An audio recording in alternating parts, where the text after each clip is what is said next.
ketika kita menekuni bidang hukum ini, bisa untuk kemudian membantu masyarakat dalam menangani persoalan-persoalan hukum mereka. Bicara terbuka saja apa adanya. Seperti tadi saya ceritakan bahwa saya pernah tinggal kelas, ya saya memang faktanya seperti begitu. Ya. Itulah kenapa sangat tertarik sekali untuk mengambil fakultas hukum, ya karena itu. Jadi tahanan Polsek Kuala Kencana karena berkelahi dengan supir trek, karena orang tua agak kecewa.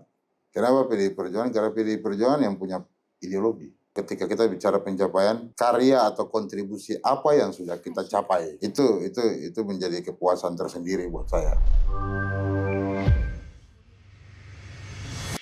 Sobat Nemangkawi, salam jumpa bersama saya Vera Halik, dan tentunya di hari ini saya sangat bahagia sekali berkesempatan tentunya berjumpa dengan Ketua Komisi 1 DPRK Mimika. Siapa lagi? Dan tentunya Anda yang di rumah kenal juga ya. Kalau tidak kenal itu heran sekali, karena saya pastinya juga menganggap Anda pasti tahu. Dan saya sudah bersama dengan Ketua Komisi 1 DPRK Mimika, bidang hukum dan pemerintahan, serta yang juga pernah menjabat sebagai advokat, sekaligus sekretaris DPC Partai PDI Perjuangan Kabupaten Mimika. Dan ini banyak sekali ya, banyak sekali jabatan-jabatan yang sebelum-sebelumnya ini jabatan sebagai Sekretaris Jenderal GMHJ yang merupakan organisasi bidang hukum, kemudian juga menjabat sebagai Presiden Mahasiswa Universitas Esa Unggul. Kita langsung saja menyapa, kalau yang di rumah bilang kakak ataupun juga Bung Alfian Akbar Balyanan, Sarjana Hukum. Apa kabar? Baik, selamat pagi, selamat siang, selamat sore, selamat malam buat semua pemirsa yang ada di... Siap. Dan pastinya sehat ya hari ini? Sehat. Puji Tuhan. Terima kasih. Kami dari Nemangkawi juga sudah berkesempatan Terima untuk kasih berjumpa juga kita sudah dengan Bung Alfian tentunya di hari ini. Baik. Kita santai saja, Bung Alfian. Ya. Pastinya banyak masyarakat Kabupaten Mimika atau warga yang ada di luar sana yang pengen tahu betul. Ada yang sudah kenal, bahkan ada yang belum kenal juga nih kakak. Ya. Karena mereka ingin tahu kenapa sih kakak Alfian ini bisa menekuni bidang yang kadang orang bilang, wah kalau bidang hukum itu barang berat juga. Okay. Dan pasti ada latar belakang yang buat Bung Alfian atau kakak Alfian sendiri, saya mau ini yang saya tempuh, seperti itu. Boleh sedikit berbagi kakak Alfian latar belakangnya seperti apa, dari mana, orang pengen kenal ini. Jadi saya ini lahir di Timika. Ya. Lahir di Timika tahun 96. Kebetulan waktu itu Timika belum ada, masih Kabupaten Fakfak. Ya. Timika baru lahir di tahun 97 sebagai kabupaten administrasi. Nah, saya lahir di sini, lalu kemudian tumbuh besar di Timika. Nah, pada saat bersekolah, ya, terutama pada saat SMP dan SMA, itu banyak sekali, karena agak nakal ya, jadi banyak sekali persoalan-persoalan kenakalan ini yang berkaitan dengan hukum, dengan polisi, terutama polisi lalu lintas, karena biasa naik motor balap-balap kan. Iya. Jadi banyak sekali berkaitan dengan penegak hukum, terutama polisi. Ya. Sehingga saya berpikir bahwa kayaknya perlu nih untuk kemudian menekuni, mempelajari soal hukum. Karena supaya kita tidak mudah dipermainkan. Jika memang itu kita salah, ya memang kita harus menjalani proses itu. Tetapi kalau misalkan kita tidak salah, ya kita bisa membela hak-hak kita. Oke. Itu latar belakang kenapa saya kemudian menekuni bidang hukum. Dan di zaman-zaman itu, izin kalau boleh tahu, pada saat itu di tahun-tahun seperti itu kan kadang orang bilang itu masa-masa itu adalah masa-masa hukum rimba. Masa-masa ya. Yang main sendiri nih. Jadi pada waktu itu ya artinya proses penegakan hukum itu mungkin masih sangat minim ya, sangat apa. Tetapi di zaman-zaman itu polisi juga sudah cukup ketat menegakkan aturan, terutama aturan-aturan lalu lintas. Jadi ya lumayan baik lah, maksudnya penegakan hukum pada waktu itu. Dan pastinya juga di rumah ini pengen tahu, bukan hanya karena memilih, karena memang saya lahir di sini, kemudian saya lihat banyak pelanggaran-pelanggaran yang terjadi. Ya, itu juga salah satunya. Banyak ketidakadilan, banyak persoalan-persoalan masyarakat, terutama di bidang hukum, di bidang banyak, baik itu urusan pidana, urusan perdata, yang kemudian saya melihat bahwa ketika kita menekuni bidang hukum ini, bisa untuk kemudian membantu masyarakat dalam menangani persoalan-persoalan hukum mereka.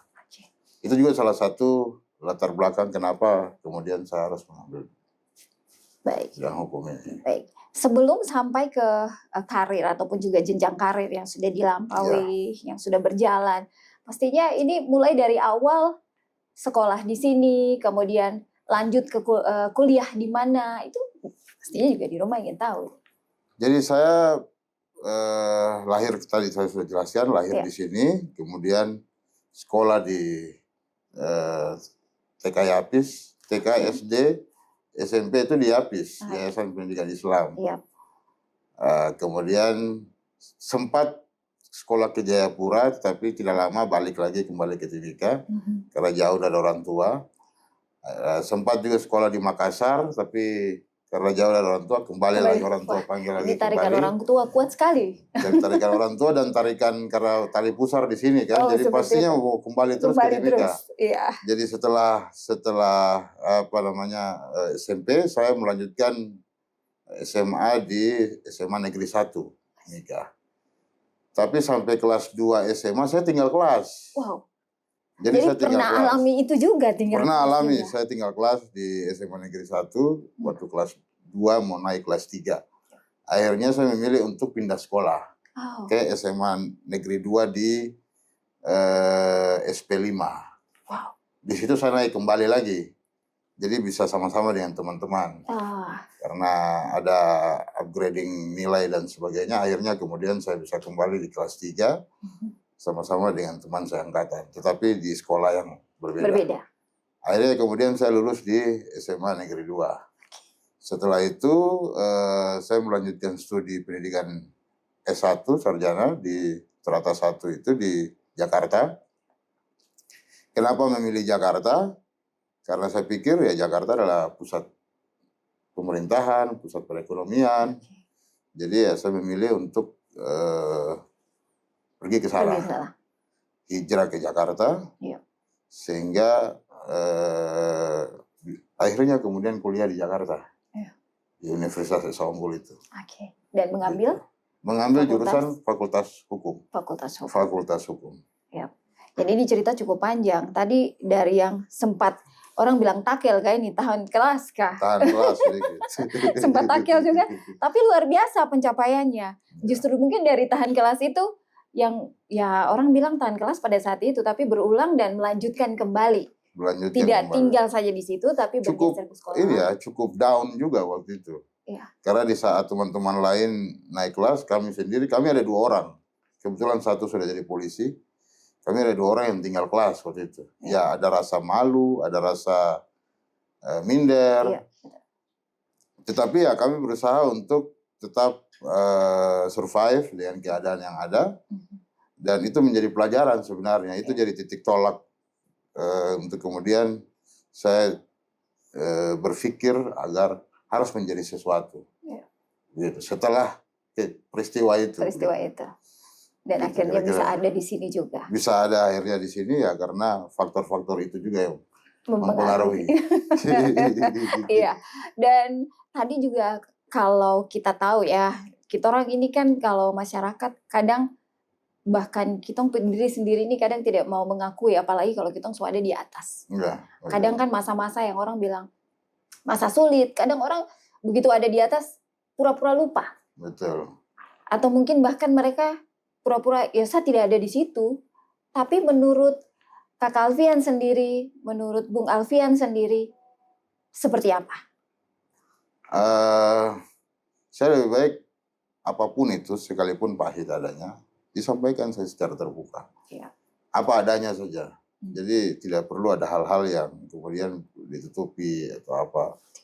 Selama itu tidak merugikan orang lain, saya pikir ya kita bicara terbuka saja apa adanya. Seperti tadi saya ceritakan bahwa saya pernah tinggal kelas, ya saya memang faktanya seperti begitu. Ya.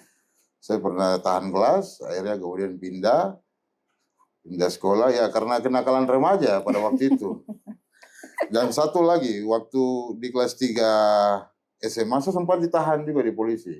Di kantor polisi, Polsek Kuala Kencana waktu itu. Waduh, mungkin yang lagi nonton ini mungkin ingat juga. Ya, karena soal berkelahi, akhirnya ditahanlah di Polsek Kuala. Waktu itu karena memang masih di bawah umur, jadi hanya untuk pembinaan saja. Okay. Tapi ya namanya kita masuk di sel, tidak di sel sih sebenarnya, ada satu ruangan dikhususkan untuk anak-anak. Yeah. Kami di situ. Nah di situ pelajaran juga. Yeah. Itulah kenapa sangat tertarik sekali untuk mengambil fakultas hukum ya karena itu. Iya. Gitu kami ditahan, kami tahu bahwa oh ini ada pasal-pasal, ini ada undang-undang. Jadi setiap kita membuat masalah, kita punya tindak tanduk semua diatur oleh aturan, regulasi. Nah oleh karenanya saya berpikir bahwa saya harus memahami ilmu ini.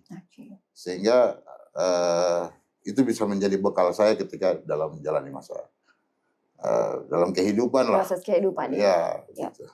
Dan ini sangat luar biasa. Kalau boleh tahu berapa anggota keluarga, ini jumlah anggota keluarga yang pastinya Kakak Alfian ini salah satu dari berapa bersaudara? Saya anak pertama dari 2 bersaudara. Anak pertama dari 2 bersaudara.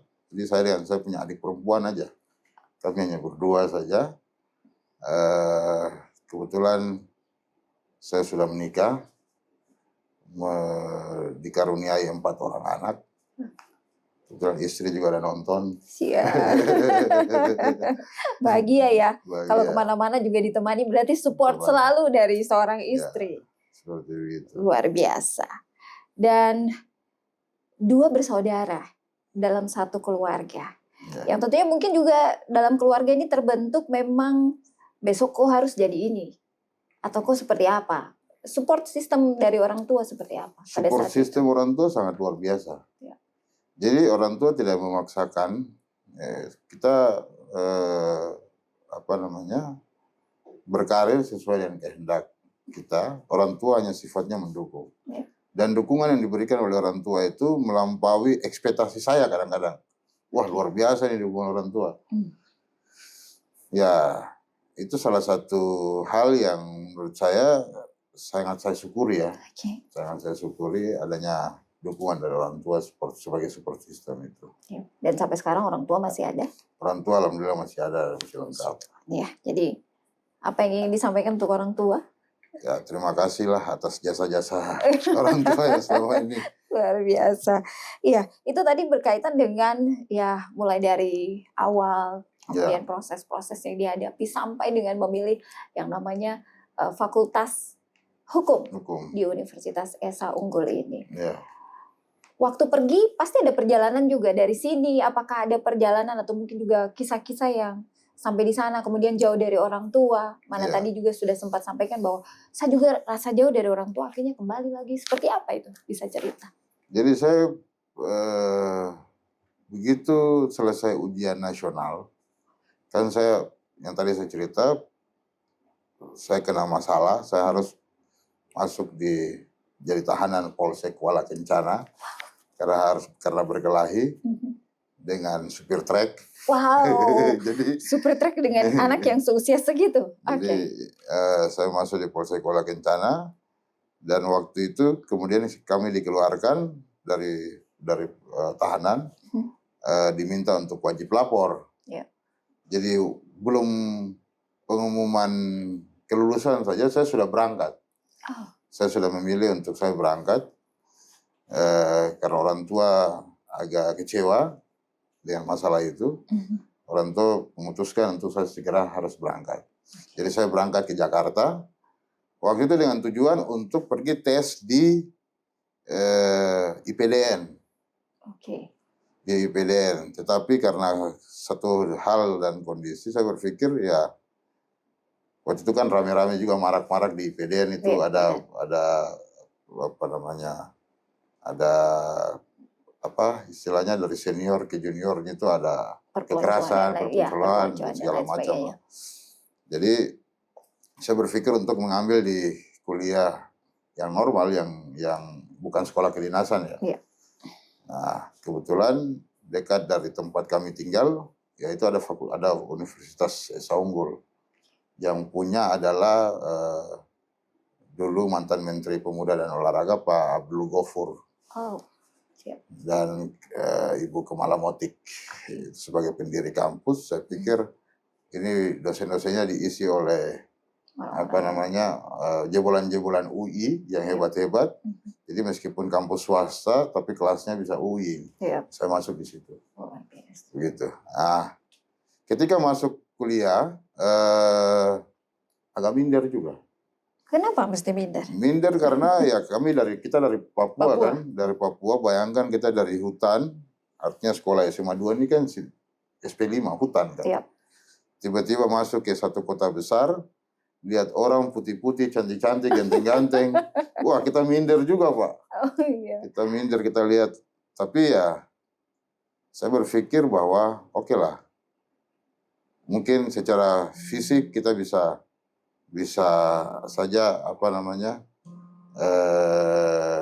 kalah. Yep. Tapi secara otak jangan dong. Benar, setuju. Makanya mulai dari situ saya berpikir untuk harus benar-benar kuliah secara sungguh-sungguh. Yep. Baca buku dan sebagainya terus sampai dengan kita bisa menunjukkan hasil dari apa namanya kualitas kita itu pada saat ujian, pada saat kita berorganisasi, kegiatan-kegiatan ekstrakurikuler dan sebagainya lah. Nah, itulah yang kemudian salah satu motivasi saya juga untuk apa namanya tergabung di dalam organisasi-organisasi kemahasiswaan. Makanya kalau dilihat dari sisi experience di organisasi kemahasiswaan cukup banyak. Iya. Ini Sekretaris Jenderal GMJ dan juga Presiden Mahasiswa Universitas. Presiden Mahasiswa Universitas. GMHJ ini adalah salah satu organisasi gerakan yang pertama saya masuk karena sesuai dengan disiplin ilmu kita, yaitu Fakultas Hukum.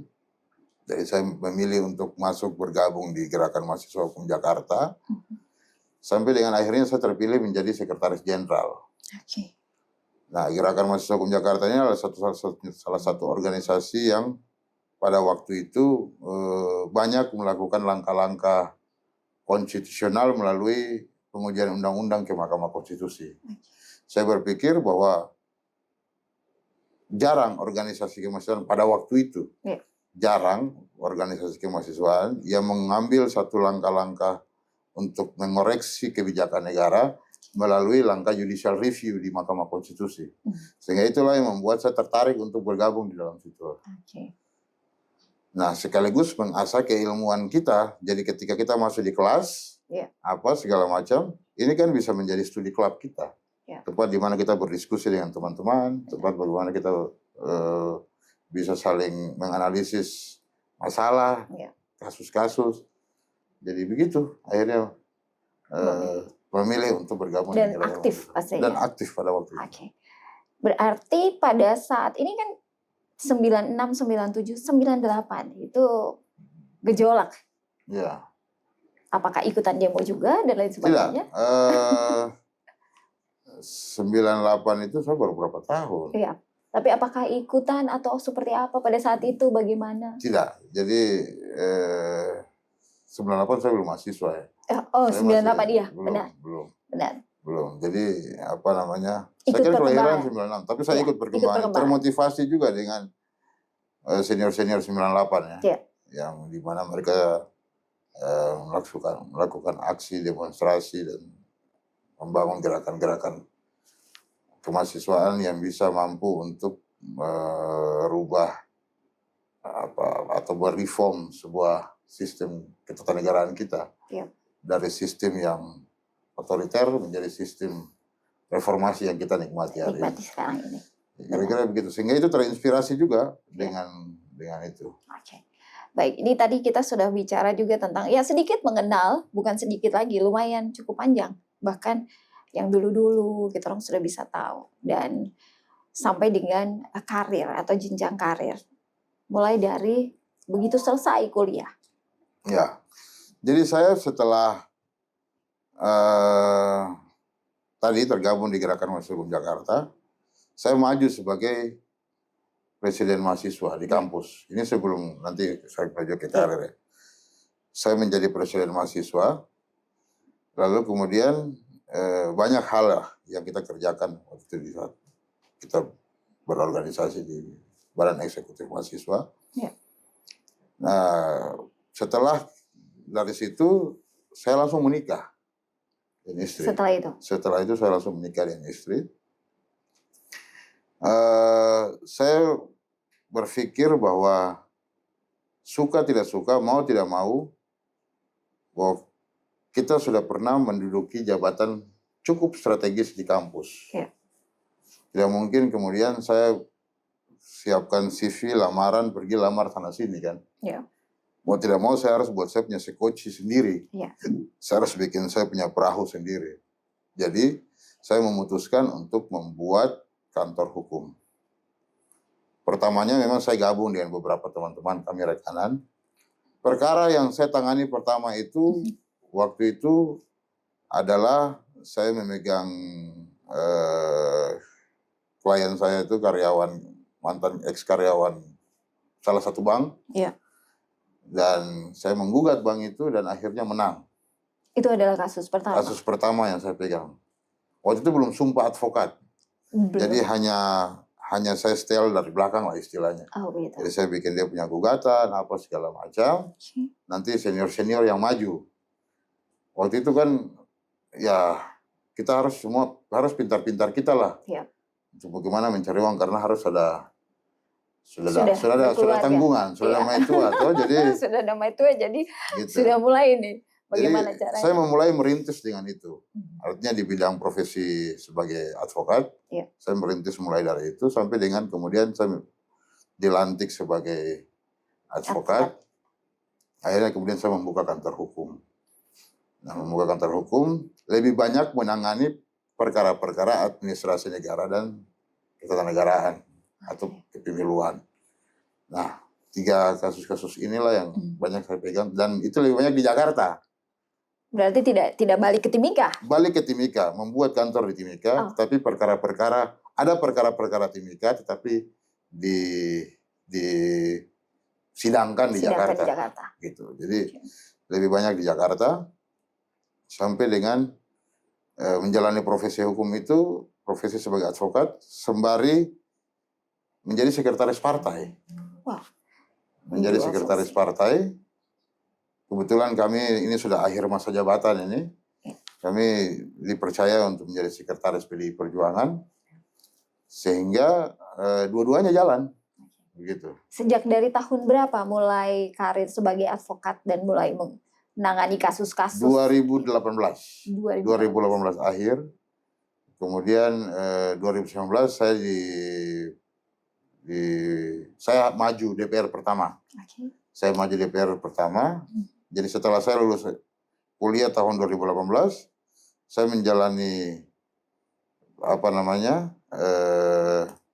saya menangani kasus seperti yang tadi saya ceritakan. Saya drafting tapi senior yang saya suruh maju. Karena saya belum punya lisensi. Belum punya SIM. Betul. Jadi itu saya jalani, saya lakoni sembari 2019 saya maju sebagai anggota DPR. Saya mencalonkan diri sebagai anggota DPR. Hanya berselang waktu 1 tahun setelah wisuda. Saya maju sebagai anggota DPR tapi kalah. Saya ada di urutan kedua. Waktu itu belum nasibnya. Jadi sudah sampai di situ. Akhirnya dalam berselang waktu yang tidak lama kemudian saya ditunjuk untuk menjadi sekretaris partai. Setelah menjadi sekretaris partai, ya sudah saya melakoni profesi sebagai advokat sekaligus sebagai sekretaris partai. Seperti itu. PDI Perjuangan. Ya. Itu juga di tahun yang sama, 2019. 2019. Lalu kemudian membuka kantor di Jakarta dan di Timika, kantor hukum. Ya. Kemudian dalam perjalanannya menangani berbagai perkara-perkara yang menurut kami itu juga cukup kompleks. Yap. Terutama perkara-perkara di aspek pemerintahan. Nah, ya sudah seperti begitu. Itu. Untuk perkara-perkara berkaitan dengan aspek pemerintahan, kira-kira untuk Kabupaten Mimika pada saat itu, kira-kira permasalahan yang terberat itu, pada saat itu mungkin masih ingatkah? Ada beberapa perkara-perkara, tapi saya pikir itu sensitif lah. Oh, sensitif sekali ya. Baik. Jadi paling tidak itu juga berat, tapi tapi bisa terselesaikan. Bisa terselesaikan. Okay. Baik. Kita sudah bicara ini mengenai jenjang karir dan sudah pernah menjabat sebagai advokat juga. Ya. Dan sekretaris DPC Partai PDI Perjuangan sampai dengan saat ini. Ya. Berakhir di tahun ini apakah? Akan berakhir di tahun ini. Akan berakhir. Tidak tahu apakah dipercayakan untuk lanjut atau tidak ya, kita belum tahu. Iya, dan pastinya juga ini bergelut di dunia partai. Nah, dunia politik. Iya, ada kalau bilang partai kan berarti dunia politik ini, wes kalau di luar sana yang tidak paham atau tidak mengerti mengenai dunia politik pasti punya pemahaman ini seperti apa ya di dalam dunia politik itu. Kenapa jatuh-jatuhnya atau ada di PDI Perjuangan? Kenapa tidak di partai lain? Oke. Kenapa PDI Perjuangan? Karena PDI Perjuangan yang punya ideologi. Yang ideologinya relevan, relate dengan apa yang saya pikirkan, apa yang saya rasakan. Sehingga saya memilih untuk di PDI Perjuangan. Oke. Kebetulan saya salah satu pengagum Bung Karno. Dan kemudian saya berpikir untuk saya harus mencari partai yang benar-benar menjalankan pikiran-pikiran Bung Karno. Benar-benar menjalankan ideologi yang Bung Karno cetuskan. Ya, itu PDI Perjuangan. Oke. Ideologi dari Bung Karno sendiri yang mungkin ya itu tertanam soal Pancasila, okay. Trisakti. Bagaimana Trisakti itu berkepribadian dalam kebudayaan, berdikari secara ekonomi, ya kan, berdaulat secara politik.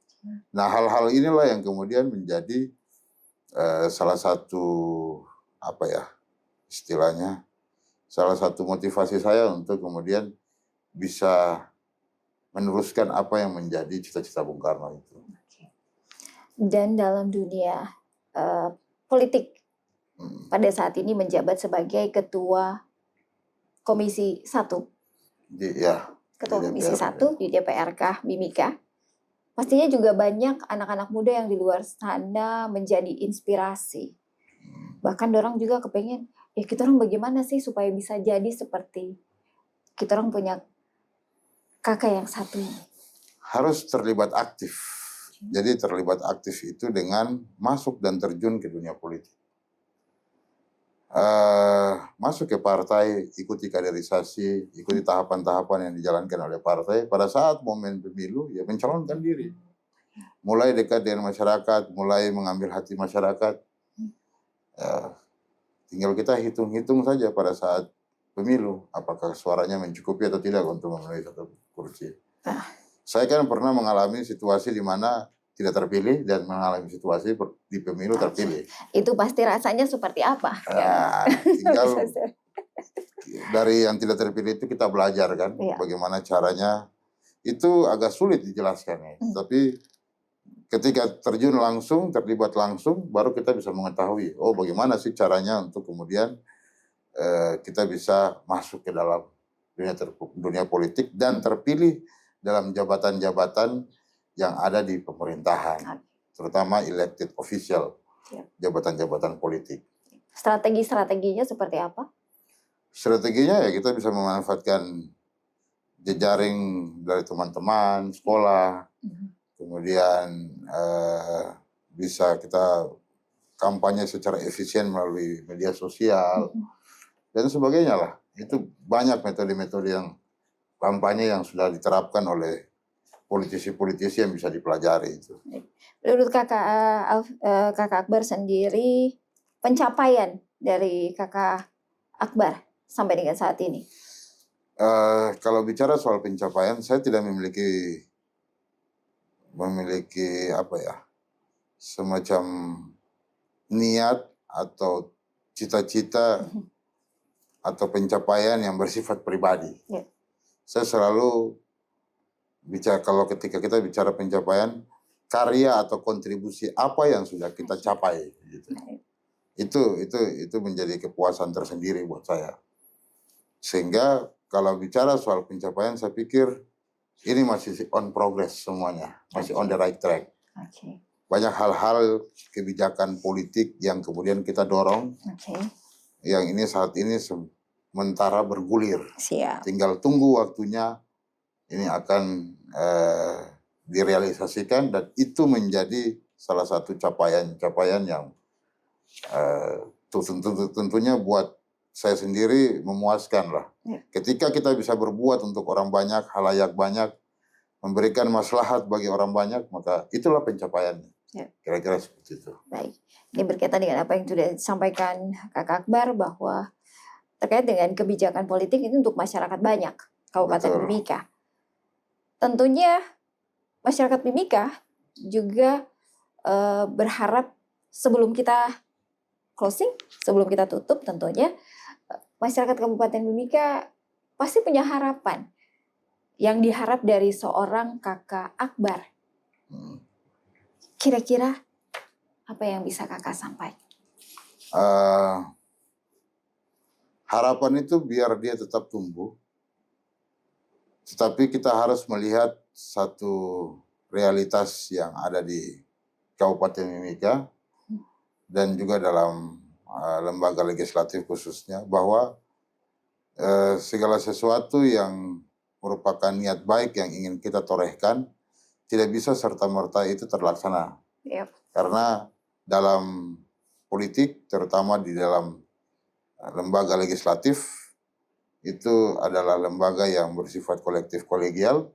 Segala sesuatu yang baik pun harus kita sepakati secara bersama-sama. Dan pengambilan keputusannya harus dilakukan secara bersama-sama.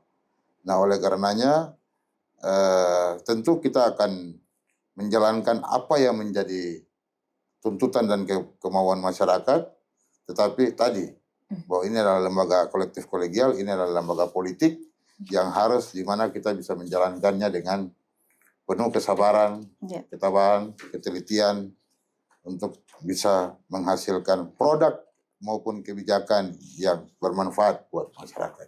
Baik. Kira-kira seperti itu. Baik, terima kasih banyak Kakak Akbar. Waduh, ini saya jadi ingat kalau saya bilang Kakak Akbar tuh kayaknya saya juga punya teman, ada Kakak Akbar. Jadi senyaman Anda juga yang ada di rumah. Dan terima kasih banyak untuk waktunya, untuk pemirsa, terutama untuk warga Kabupaten Mimika ya, yang saat ini juga menyaksikan lewat Nemangkawi Pos di podcast kita. Jangan lupa kirim komentar, ataupun juga yang ada yang ingin bertanya-tanya, bahkan mungkin ingin lebih mengenal ya dari Kakak Akbar, kamu orang bisa saja komen ya, ikuti kami di podcast kami di Nemangkawi Pos, dan tentunya kita akan lanjut di part yang berikut, masih juga akan bersama dengan kita orang punya Kakak Akbar ya. Masih banyak yang akan kita orang bahas, salah satunya tentang ya berkaitan dengan Kabupaten Mimika ini, reformasi, kemudian apa saja kebijakan yang telah dibuat di Komisi 1 DPRK Mimika.